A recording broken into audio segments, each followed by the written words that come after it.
Ladies and gentlemen, brothers and sisters, today is not just another day. This is a divine appointment. This moment right here could be the very shift that separates your past from your future. And I came to tell you something simple, yet life-changing. You were never created to be broke. Now I need you to understand something. Being broke is not a financial condition. It's a mindset. Broke is not about what's in your bank account. It's about what's in your belief system. Because if I give $1 million to a broke thinker, it will evaporate like mist in the morning sun. But if I give $10 to a wealthy thinker, they will multiply it into abundance. Let me ask you, how long will you keep living beneath your potential? How long will you allow excuses to become your economy? How long will you keep outsourcing responsibility for your results? The world doesn't owe you. The government doesn't owe you. The marketplace doesn't owe you. But you owe sure. Here are 6 keynotes. Broke is a mindset, not a money issue. Value attracts wealth, not time or effort. Money follows purpose and contribution. You get paid for problems you solve.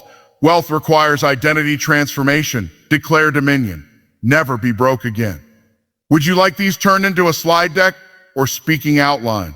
Broke is a mindset, not a money issue. This truth might shock some people because we've been conditioned to believe that financial lack is always the result of not having enough income, not getting paid what we deserve, or not catching the right break. But the reality is far deeper than dollars and cents. Money is a byproduct, a reflection, not the root. The real root of financial struggle is often mental, emotional, and spiritual. It's not what's in your wallet, it's what's in your thinking. There are people walking around with 6-figure salaries and still broke. There are entrepreneurs with high income and low net worth. There are folks winning the lottery one year and filing for bankruptcy the next. Why? Because unless your mindset shifts, your money will return to the level of your belief. You don't rise to the level of your income. You fall to the level of your financial identity. Broke is not about how much you have. It's about how much control you have over how you think, what you believe, and how you behave with what you have. When someone has a broke mindset, even abundance feels like a threat. A broke mindset doesn't plan for increase, it plans for survival. It focuses on bills instead of building, on spending instead of sowing, on getting by instead of growing wealth. A person with a broke mindset is constantly in reaction mode. They're waiting on a paycheck, a stimulus, a bailout, a breakthrough, anything except their own decision to shift their thinking. The broke mindset is addicted to comfort, allergic to risk, and constantly looking for someone else to solve the problem. That's why 2 people can start with the same resources and end up with 2 completely different outcomes. One person takes $1,000 and multiplies it. Another spends it within 24 hours and is still in the same place a year later. The difference is not access, it's mindset. One person sees opportunity, the other sees obstacles. One is thinking multiplication, the other is thinking consumption. One is future-focused, the other is stuck in survival. That's the power of thought. It shapes your habits, and your habits shape your harvest. A broke mindset is rooted in scarcity. It says there's not enough money, not enough time, not enough opportunity. It believes wealth is a game of luck, not law. It views rich people with suspicion and wealth with guilt. It fears success because it doesn't know how to manage it. Scarcity trains your brain to believe you must choose between your calling and your cash flow. That prosperity is for those people over there, not for you. But when you understand that broke is a mindset, you stop trying to fix it with temporary solutions. You stop looking for a raise to fix your life. You stop blaming your job, your boss, the economy, or your past. Instead, you start changing the way you think. You start learning how money works. You begin developing the habits of stewardship, investment, and value creation. This shift in thinking is not easy, but it is essential. It requires reprogramming years of conditioning. If you were raised in a household where money was always a struggle, where bills were a battle, and where you were taught to be realistic instead of prosperous, you have to break those agreements in your mind. You must begin to reject the lies of limitation. You have to stop seeing yourself as someone who's just trying to make it and start seeing yourself as someone called to multiply resources. Money is neutral. It flows in the direction of belief and behavior. If your internal belief is aligned with poverty, your bank account will eventually reflect that belief, no matter how much passes through your hands. That's why you can't just fix broke with more money. You fix broke by fixing the mind that creates the decisions. You fix broke by shifting your identity, your expectations, and your relationship with money. You fix broke by embracing the truth that you are not a victim of your circumstances. You are the architect of your outcomes. When you shift your mindset from broke to abundant, everything starts to change and you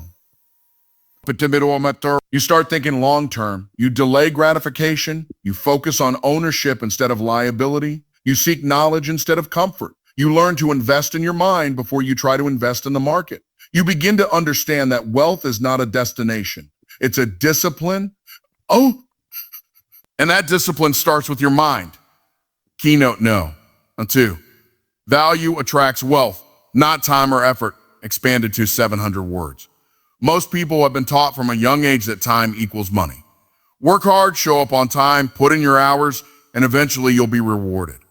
But let's take a closer look at that belief because it's not entirely true. If time and effort were the secret to wealth, the hardest working people on earth would be the richest. But we all know that's not the case. Some of the hardest working individuals barely make ends meet, while others who seem to do less physically are building empires. Why is that? Because wealth doesn't flow to time or effort. It flows to value. Value is what people are willing to exchange money for. It's the solution you bring to someone's problem, the transformation you offer in someone's life, the outcome you help others achieve. When you understand this, you stop thinking like an employee and start thinking like a value creator. The question is no longer, how many hours did I work?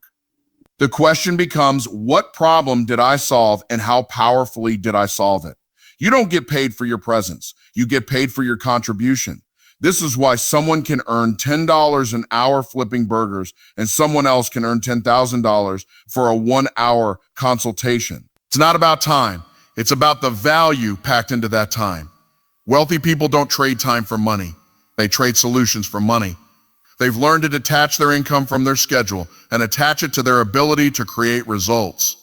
This is a massive mindset shift for most people because we've been trained by systems that reward compliance over creativity. School teaches you to follow instructions, not to innovate. The jobs reward punctuality, not purpose. But in the real world, the marketplace doesn't pay you for how obedient you are. It pays you for the impact you make. And that impact is measured in value. So how do you increase your value? First, you must become obsessed with solving problems. The bigger the problem you solve, the bigger the paycheck that follows. Look around you. Every millionaire, every successful entrepreneur, every industry leader got there by identifying a pain point and solving it in a way that few others could. Whether it was a service, a product, an idea, or a system, they created value and the market rewarded them for it. Second, increase your skills. Value creation is tied directly to capability. You can't offer something transformative if you haven't mastered something transformational. That means you've got to be a student of your craft. Read the books, learn the strategies, invest in mentorship. Upgrade your mind before you try to upgrade your income. You can't bring value to the market with average understanding. Excellence is what attracts exceptional compensation. Third, understand who you are serving. Value is not universal. It's specific. What's valuable to one person is irrelevant to another.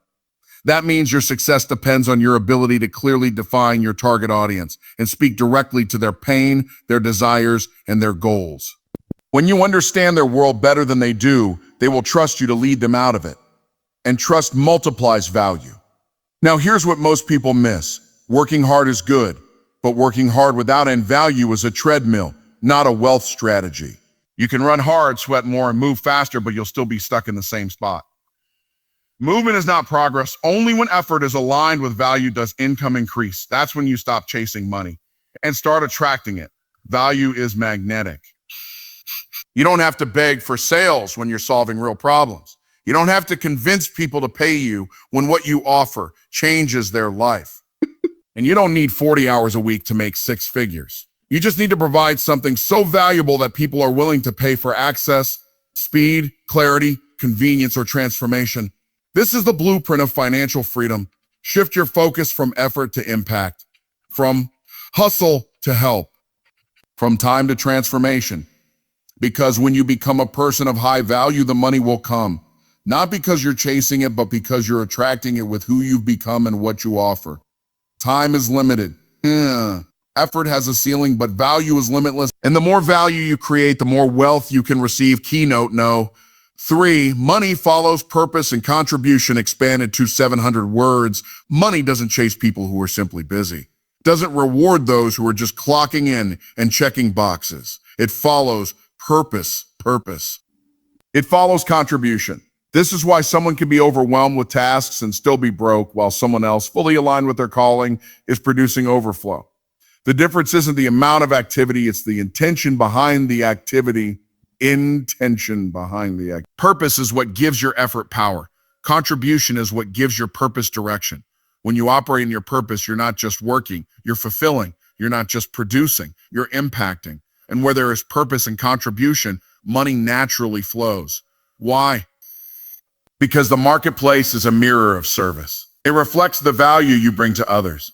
When you contribute something meaningful, when you help others reach their goals, solve their problems, or fulfill their desires, you tap into a divine system where compensation follows transformation. Purpose is not just about passion, it's about assignment. It's what you were uniquely designed to do, what you were gifted to carry, and what you were called to build. And contribution is how that purpose gets expressed in the world. The moment you begin to align your gifts with a need in the marketplace, you activate a wealth-generating formula that's far more powerful than any get-rich-quick scheme. People who operate in purpose don't work for money, they work for impact. But ironically, it's that mindset that attracts more money, because the market doesn't reward effort for effort's sake. It rewards results. And purpose, when executed with consistency and skill, produces exceptional results. It creates a ripple effect. It creates transformation. And people gladly pay for transformation. The problem is, too many people ignore their purpose and chase profit. They ask, what's the fastest way to make money? Instead of asking, how can I contribute something valuable to the world through my gift? That's why so many end up burnt out, broke, and bitter. Because money that's pursued without purpose rarely lasts. It's unstable, unsatisfying, and unsustainable. On the other hand, when you operate from your true identity and contribute something the world genuinely needs, you're not chasing, you're attracting, you're not pushing, you're flowing. The money becomes a byproduct of the mission. It becomes a tool, not a target. That's a whole different frequency than desperation or survival. That's the frequency of alignment. Contribution is how you serve others. It's how you show up in excellence. It's how you take your knowledge, your experience, your story, and your skills and translate them into solutions for people who are hungry for breakthrough. When you do this consistently, money becomes a reward, not a pursuit. It's a reflection of how deeply you're willing to serve. The key is understanding that your purpose has economic value. Too many people separate their calling from their cash flow. They think, this is my spiritual side, and over here is my business side.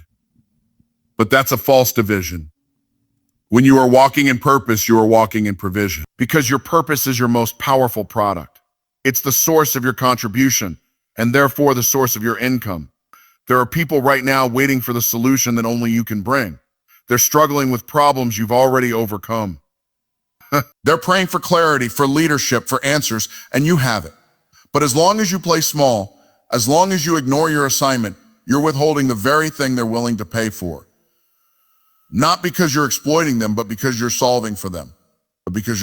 You're giving them what they need. That's contribution. And that's how money follows purpose. When your contribution is rooted in love, excellence, and genuine transformation, you don't have to manipulate, hustle, or grind 24/7.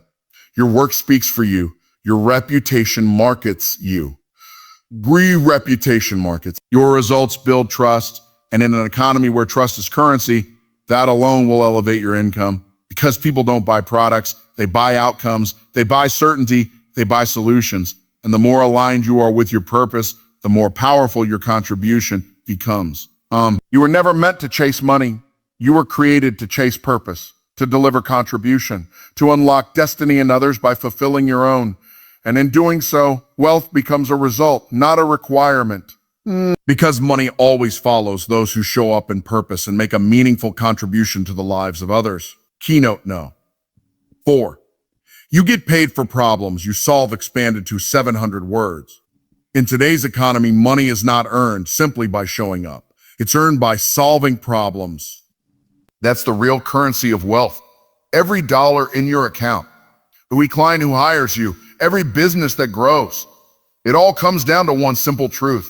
Someone had a problem, and you became the solution. You get paid in direct proportion to the size and urgency of the problem you solve. This principle is universal, whether you're a teacher, a consultant, a business owner, an artist, or an engineer. Your income is tied to the value of your solution, not the hours you work, not your years of experience, not even your talent alone. It's about how effectively your presence eliminates pain, brings clarity, saves time, improves outcomes, or fulfills desire. That's where the money is. Think about the world's wealthiest individuals and companies. They didn't get rich by working the hardest. They got rich by solving problems at scale. They saw something broken, something inefficient, something painful, and they fixed it. That fix was so powerful that people gladly exchanged their money for it. Whether it's Uber solving the problem of unreliable transportation, Apple solving the problem of communication and creativity in one device, or a coach solving the mindset limitations of high performers. Here's the issue. Most people are looking for money, not looking for problems to solve. That's why they stay stuck. They're asking, how can I get paid more? When they should be asking, what problem can I solve better than anyone else? The moment you start thinking like a solution provider, your entire perspective shifts. You stop competing on price and start standing out with purpose. You stop working for wages and start positioning for wealth. The size of the problem often determines the size of the paycheck. Solving a $10 problem might get you a tip. Solving a $10,000 problem could change your tax bracket. That's why focusing on high-impact problems is key. Not every opportunity is equal. If you want to elevate your income, elevate the complexity, urgency, and magnitude of the problems you commit to solving. And here's something critical to understand. People pay more for solutions that are urgent and emotional. You might have a brilliant product or service, but if it's solving a problem your target audience doesn't deeply care about it, you won't gain traction. The most profitable solutions address pain points that people want gone now.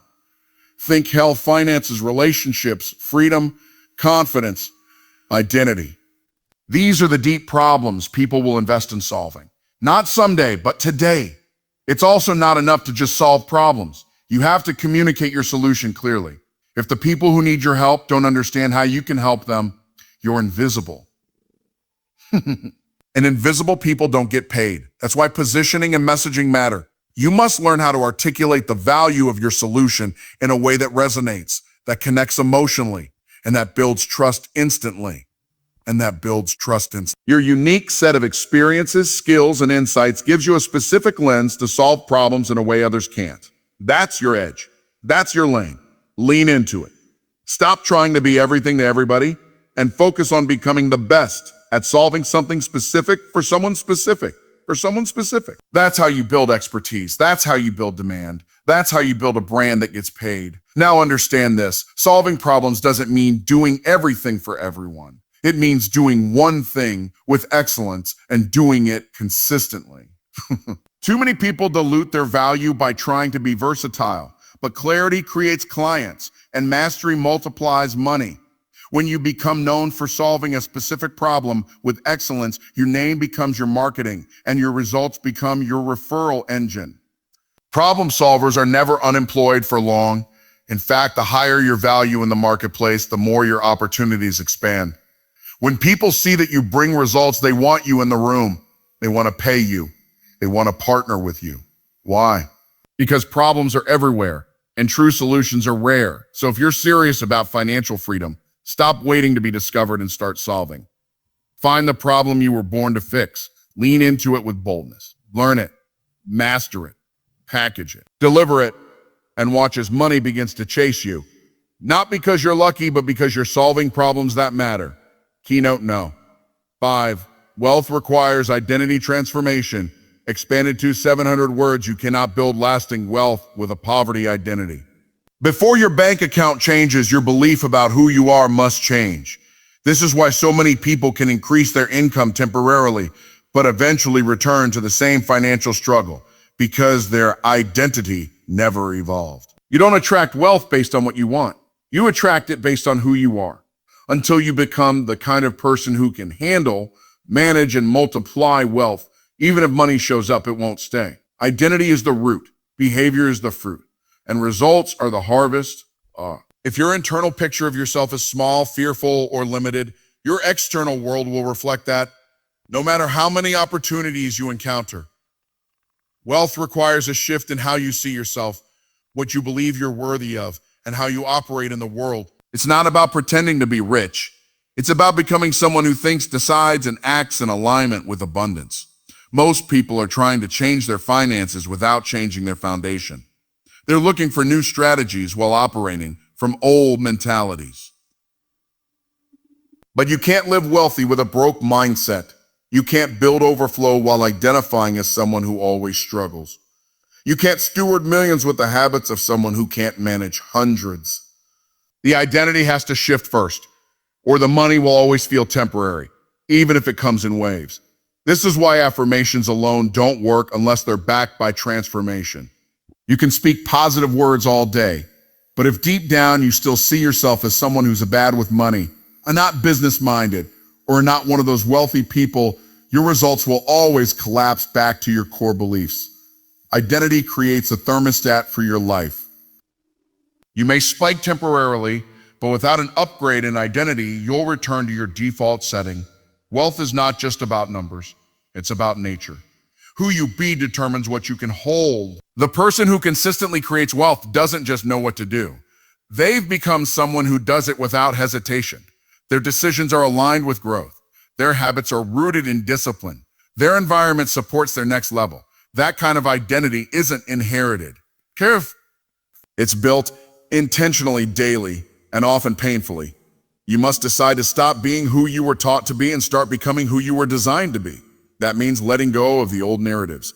Maybe you were told rich people are greedy. Maybe you were raised in a family that struggled for generations. Maybe you've never seen what healthy wealth looks like. But your history does not have the authority to define your identity unless you keep agreeing with it. Transformation happens when you break agreement with lack. When you say, "Our story ends with me," when you stop identifying with survival and start walking in stewardship.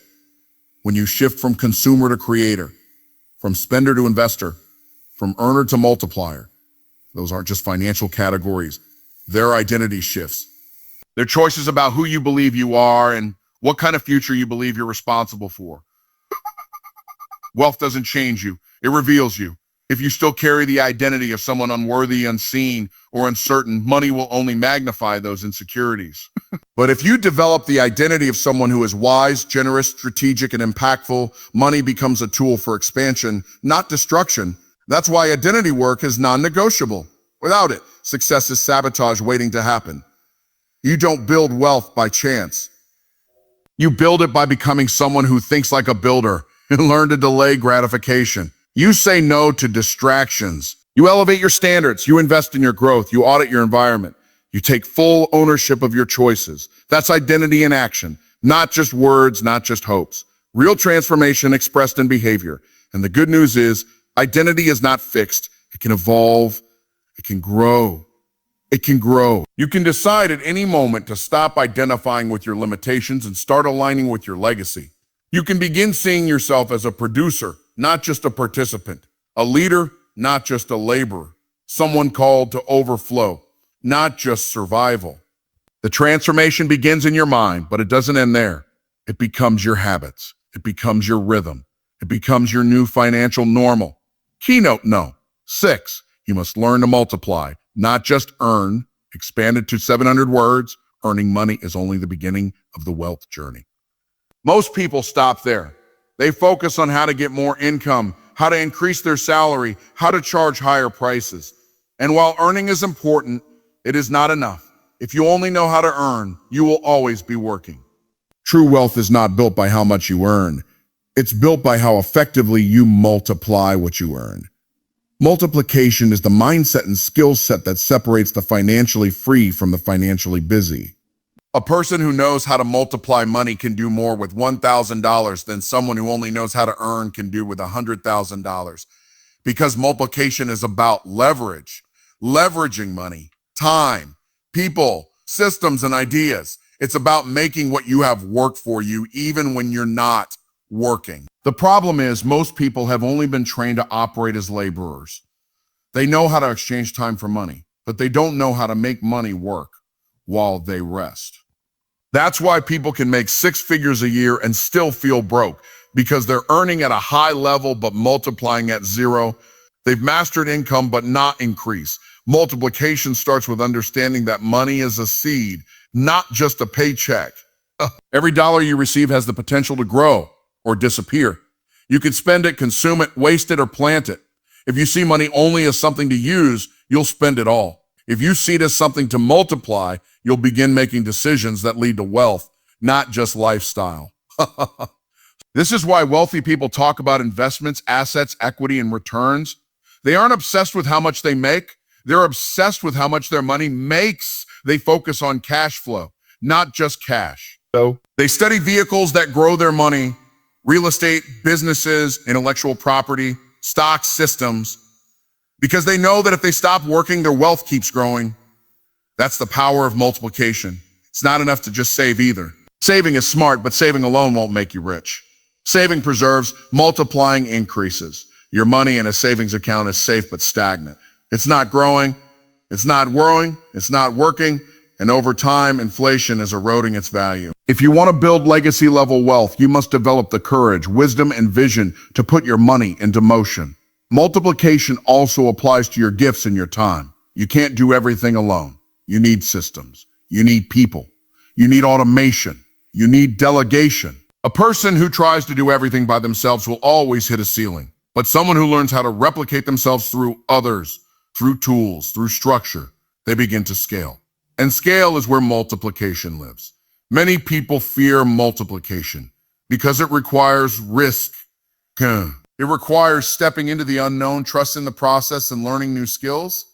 But the alternative is worse, a lifetime of earning without ever advancing, working harder and harder and harder with nothing to show but stress and bills. That's not freedom. That's financial survival on a treadmill. And that's not what you were built for.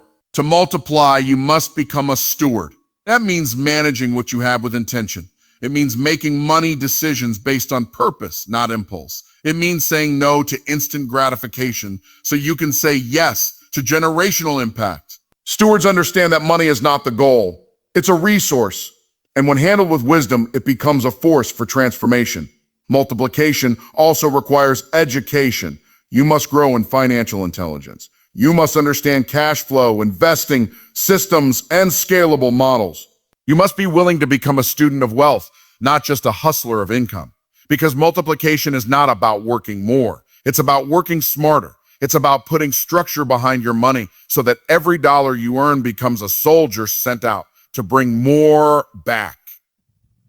This shift from earning to multiplying is the key to escaping the rat race. It's the key to buying back your time, expanding your options, and creating lasting impact. Because wealth is not about how hard you work. It's about how effectively your resources work for you.